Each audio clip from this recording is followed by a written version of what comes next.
what to do when you're just starting out at a detailing shop, or if you just want to start detailing on your own. I see this all the time. I see posts, people, what do I do? I'd like to get into detailing. I'm wondering what I should charge, what I should do, how do I get more customers, where do I do it, should I do it in the sun? If you're asking all these questions, this is my honest opinion, you should not do it. You should not start at, I don't care who you are, if you're just starting out, you shouldn't start at home. I'm going to tell you why. Because when you accept these jobs, you are responsible. If you accept to take that customer's vehicle and clean it, you're responsible for it while it's in your possession. If you don't know enough about this, you're going to get yourself in trouble. Some of these vehicles will have pre-damages that you won't see at first. The customer mightn't have even seen it, to be honest with you. And when it's clean, you're going to be like, holy shit. There's scratches, there's paint missing, there's cracks in plastic. Some of these customers are going to blame that on you. Bet your ass they're going to blame that on you. And if you're doing it in your driveway, you don't have insurance, you don't have the knowledge to correct these customers or walk these customers through it, or point out how this wasn't you and this is why it wasn't you and this is how you're going to prove it wasn't you, you're going to get caught with your pants down and you're going to get in trouble. Some of these vehicles, if you make a mistake and you chip the door or you chip the fender and that customer goes to a body shop, you're going to pay thousands to get that fixed. Now, just take into account, you probably just booked this job at $150. You're just starting. Now you got to spend thousands to get something fixed for a customer. That news is going to travel. I always say, for every one person you do wrong, you bet a minimum of 5 people are going to be affected by that, because they're going to tell their family, their friends, their husband, their husband's friend. This shit travels like wildfire. It's unreal. Ask me how I know. I've been doing this for 20 years. I have seen some shit. My recommendation is to find a shop outside of your area. Travel a little bit. I'm going to tell you why also on this. If you start detailing at a shop that's very close to where you are, and your plan is to work there, get experience, and do it outside of that place, then you're going to get this thing called conflict of interest. Will every company do it? No. But if you go from their shop and start doing it on the side and you start making good money, they're probably going to. I've seen it. Not everywhere, but I've seen it. It's just, it's not what you do. Same thing as if you open a shop. Just say, you open a shop, some kid comes over, he wants to learn from you. You start there once you want to learn. So you're like, fuck, I'll teach him. Why wouldn't you, right? You're going to help people, right? If you don't help people or try to help people, you shouldn't even be on my channel. So you're going to take him on. You're going to teach him.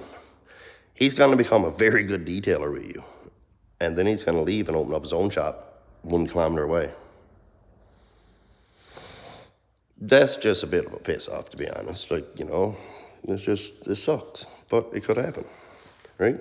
So then, most people's gonna be like, you ain't doing that, like you start that mowing, you're not opening one next door, forget it. Or, he starts doing it on the side while he's working it with you, you're gonna realize it, and then people come in with conflict of interest, that happens. Also, paint correction. These vehicles have oh my God, it's hard I've seen it 0.3 mils thick, I've seen it 0.5, I've seen it 1 mil, I've seen it higher than 1. The shitty part about that is I have seen 0.3, 0.5, and 1 on one panel. One panel. People say, oh, well, it's all sprayed. That don't matter. Who has worked on this before you? Some of these vehicles, when they come in new, the ports actually have a buffer. They'll try to buff out some of the scratches before they hit the dealerships, because it's going to be pre-claim damage. If they don't pre-claim it and I receive it, I'm going to hit them with the bill, because I will find damages. I find everything. So they'll try to do it before it gets to you. So now all of a sudden you got people at port that have no idea what they're doing. They see a scratch and they're just reaming on this scratch. So now you're going to get you won't see it, most people won't see it, but you're going to actually create a dip in your paint, and it's going to be very low there. Sometimes my God, I don't even think you could gauge it. I've had them where I've touched it. I'm not joking. I've put my buffer on and hit the trigger, and it fucking burnt the clear through immediately. Like, I asked the guy, we were like, what the? Just like that, one quick, and it was gone because they were so close to going through, there was nothing left. Because I burned through, do you know who had to pay for it? Exactly.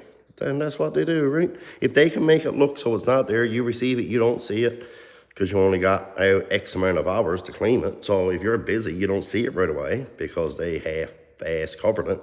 But when I get it in my shop and clean it off and see where the damage is, I don't see that they tried to work it, obviously, not all the time. And then I've only done that once. You learn from that because those mistakes come costly.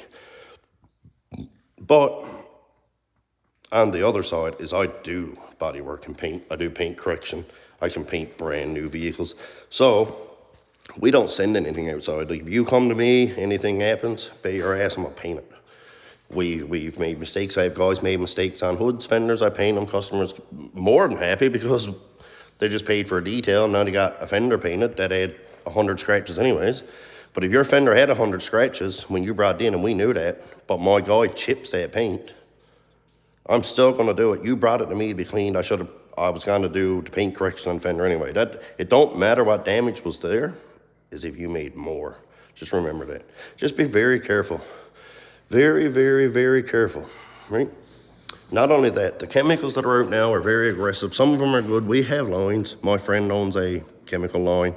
You can always message. I can hook you up. I mean, it's great price. We are Canada. It's great price, great product. I use it all the time. I show that I use it all the time. It's crazy. I do cars for shows. I do cars in museums with this shit. So just get the training, ask the questions. I wouldn't go on these forums. It's just my opinion. I wouldn't go on these forums asking for information because 90% of the people on there has probably never ever touched a car. They're Googling those answers as fast as they can just to be posting on there. So you just wanna make sure you're talking to the right people. Maybe if someone seems like they actually know what they're doing, send them a message. A lot of us, almost all of us, will actually help you if you get the correct one. Be very careful of that also. Also, one more thing before I go. Don't use chemicals on carpet. If you got salt in your carpet, get a pump bottle and hot water and a vacuum. You put the pump bottle where the salt is, the vacuum next to it. You spray and vacuum at the same time. It'll take out salt, stains, make the water hot, that's all, and it goes out, hits the carpet, and back up into the vacuum. So you're just loosening it, sucking it up. You don't get water under the carpets, nothing. We don't even use carpet extracts or anything like that. Steam, don't use that, man. You get to a certain point where you don't need that crap. You just find ways. Keep busy.